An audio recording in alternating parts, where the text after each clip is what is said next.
Here's another great RV from America's #1 family-operated RV dealer, Campers Inn RV, the RVer's trusted resource. Hi, I'm Laura, and today we're going to take a quick fast look at this Cherokee Arctic Wolf made by Forest River. Normally I try to keep these videos under 3 minutes long, but there are a lot of really great features on here I want to hit, so we're going to check those out and you're also going to get to see a great layout. Let's go.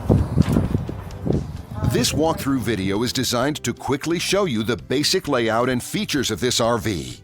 If you're viewing it on our website, you'll find all the specifications right below this screen. But the best way to view this beautiful RV is to put yourself in it. Stop by your local Campers Inn RV dealership today to see and feel the difference when you're treated like family. Now, like a brochure, this video is only a representation of the manufacturer's floor plan. Just like a home, there are many variations of every RV made. Features, options, colors, fabrics, and other specifications may be different from one RV to the next. So, it's important to contact a Campers Inn RV team member for actual details about this floor plan. While watching this video, take note of the innovative ways the manufacturer has used every possible space for storage and practicality. But there are many features not shown, and we also do not have the time to show all of them in this short video. You really have to come in and see this RV to fully appreciate all that this unit has to offer.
And what I enjoy is when that customer leaves here with that excitement and that enthusiasm about what's in store for them. Hitting the open road and spending quality time with family and seeing things. And to me, you know, when they leave here for that adventure, that's what warms my heart. That's what gives me a lot of pride in what we do as a company.